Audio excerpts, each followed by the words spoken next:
façam o tal do triplo C. Curta, comenta, porque a integração do chat ajuda muito, e compartilhe. Você pode fazer essas 3 coisas que ajudam o algoritmo a aparecer. Mas eu não estou brincando não, pessoal. Dá uma paradinha agora de 1 segundo e clica no joinha, que às vezes sabe, essa pessoa já está acostumada a ouvir isso. Não, é importante que você faça isso, porque se você não fizer, inclusive atrapalha o vídeo. Parece que o vídeo é menos relevante.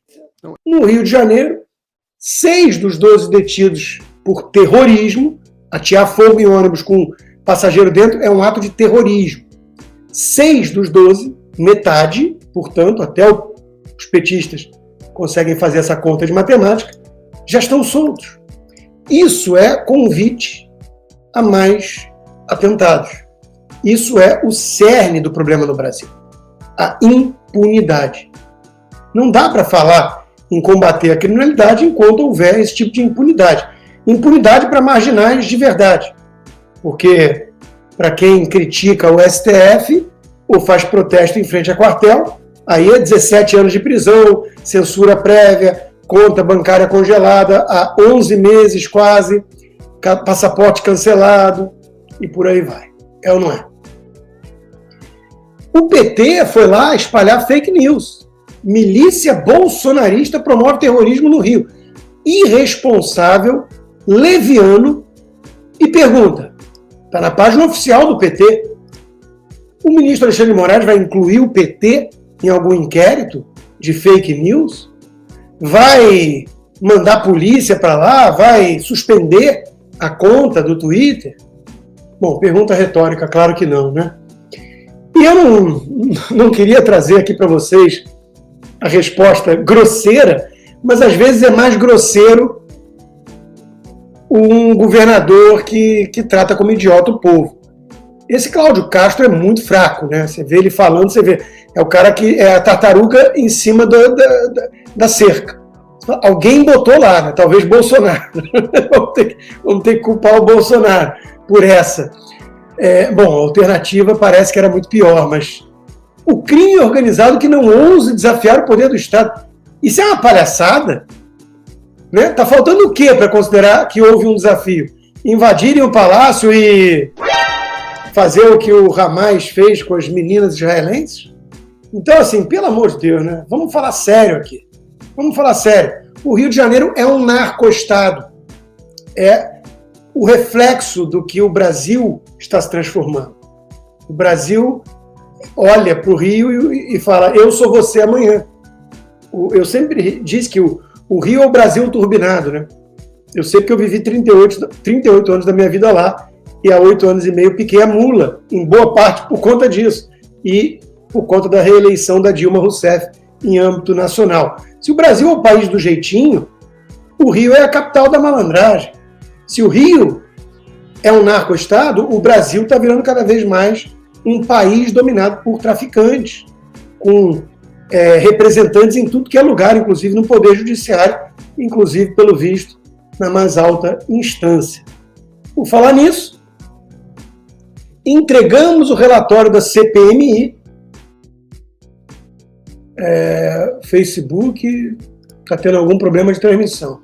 Não sei por quê. Mas vamos lá. Entregamos o relatório da CPMI do golpe ao ministro Alexandre de Moraes, sem anistia para golpistas. Aí está lá com uma pose muito séria o ministro Alexandre de Moraes do lado dos comunistas, do lado daqueles que passam pano para o Hamas. Isso aí, meus caros, é um teatro muito chinfrim, muito mequetrefe, porque são todos eles cúmplices do verdadeiro golpe. Eles deram um golpe. E cá entre nós até se gabam disso, né? Até se gabam disso. Porque eles não escondem muito, eles confessam aos 4 cantos. Eu derrotei, nós derrotamos Bolsonaro. Graças a nós o Lula está eleito, né? E por falar nisso, lá está ele dobrando a aposta. Perdeu o Mané numa mola. Nós derrotamos Bolsonaro. E agora disse, o judiciário vive uma ascensão política que garante equilíbrio e diz que o poder executivo voltou a ter o seu tamanho natural no governo Lula. Gente, Eu quero chamar a atenção aqui para quem não viu o vídeo recente do Fernão Lara Mesquita, que participou comigo da Oeste Sem Filtro ontem, primeira vez que a gente participou junto, ao vivo, de um programa, esteve junto, ao vivo. O vídeo é muito bom. Agora é Matar ou Morrer, é o título que ele deu. Esse nível de falta de pudor, de confissão de crime, porque o Poder Judiciário e o Supremo não deveriam ser politizados. Mas ele diz, a ascensão do poder político, nós derrotamos Bolsonaro. Ele diz abertamente. O escárnio, o deboche com que eles tratam a divisão dos poderes, a Constituição, isso leva a crer que todos eles, nesse conluio golpista que envolve tucanos e petistas, do sistema podre e carcomido, eles acham, eles estão certos, que não precisa mais prestar contas à população, porque não existe mais qualquer resquício de democracia. Senão eles estariam mais preocupados. Se eles achassem que poderia haver uma alternância de poder para valer, um impeachment de um ministro do Supremo no Senado, porque o Rodrigo Pacheco subiu um tom, uau! Se eles acreditassem que existe em curso uma possibilidade de mecanismo de freio e contrapeso, colocando um garrote no pescoço de golpistas, eles não estariam tão confortáveis diante do povo falando o que eles estão fazendo. Então, isso é muito preocupante e um alerta. Veja, nós temos um Supremo Tribunal Federal que a página oficial atesta que seu compromisso é com a Agenda 2030 da ONU. Não é com a Constituição brasileira. Não é. O Supremo Tribunal Federal brasileiro não tem compromisso com a Constituição brasileira, e sim com a Agenda 2030 da ONU, uma agenda globalista que avança sobre a soberania nacional dos países. E o Supremo, que deveria ser o guardião da Constituição brasileira, que diz logo no começo que todo poder emana do povo brasileiro, a Constituição do Brasil não vale nada para o Supremo, até porque ele é o primeiro a rasgá-la. Ele deve obediência à agenda da ONU.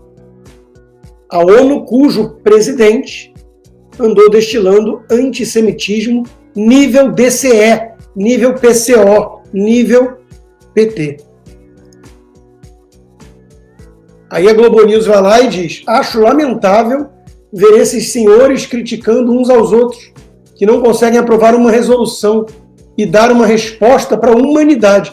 Isso é o comentarista da Globo News, ao lado do Guga Chakra e do comunista do PSOL lá, o Lins, Marcelo Lins, colocando toda a esperança de paz no Conselho de Segurança da ONU e suas resoluções.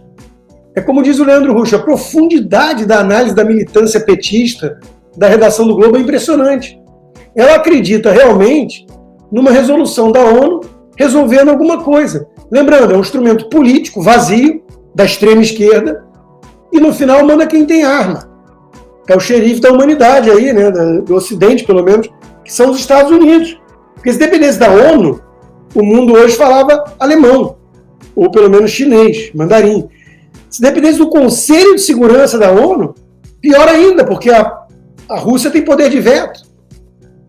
Se dependesse do Conselho de Direitos Humanos da ONU, aí o mundo todo já era Venezuela, porque fazem parte desse conselho países como Líbia, Cuba. É tudo uma piada de mau gosto. Mas essa gente ignorante, com a visão estética de mundo, que ocupam as redações dos jornais do Brasil, a Globo News, eles acham que se a ONU se posicionar, se a ONU falar alguma coisa, a ONU é um cabide de emprego, não serve para nada, tem que ser fechada. A ONU traiu seus ideais de origem, como herdeira da Liga das Nações. A ONU não serve para nada. Me diga um combate relevante que a ONU conseguiu, de alguma forma, vetar. A ONU teve escândalo de corrupção, com aquele Kofi Annan lá na época do Oil for Food, o programa social deles, com os petrodólares. A ONU tem várias denúncias de abusos sexuais, infantis, participação em tráfico infantil. A ONU está na turma que não gosta muito do filme O Som da Liberdade, gente. Tem até um filme com a Rachel Weisz, A Informante, inspirado em fatos sobre os desvios da ONU. E é um cabide de emprego para parentes de diplomatas e políticos que perdem eleições. A ONU tem que ser fechada. Eu estou falando muito sério. A ONU e seus braços, a OMS. A OMS é criminosa. Virou um puxadinho da China. Na pandemia a gente viu o risco desse troço. Esses são os instrumentos globalistas, as entidades supranacionais dos burocratas e tecnocratas sem voto que querem governar o mundo. Por falar na questão de Israel, né? Aquele Guterres antissemita, com uma fala nazista, é nível PCO. Olha o Jornal da Causa Operária, não vai ter nenhum inquérito de discurso de ódio do Supremo Tribunal Federal, podem ficar tranquilos. Pelo fim do Estado de Israel. Todo o apoio ao Hamas e à resistência palestina. Lembrando, Hamas é um grupo terrorista que degola crianças, estupra meninas, sequestra bebês e mata e mutila idosos e tortura filhos em frente aos pais e vice-versa. Isso é o Hamas. Façam um tal do triplo C. Curta, comenta, porque a integração do chat ajuda muito, e compartilhe. Você pode fazer essas 3 coisas que ajudam o algoritmo a aparecer. Mas eu não estou brincando não, pessoal. Dá uma paradinha agora de 1 segundo e clica no joinha, porque às vezes sabe, essa pessoa já está acostumada a ouvir isso. Não, é importante que você faça isso, porque se você não fizer, inclusive atrapalha o vídeo. Parece que o vídeo é menos relevante.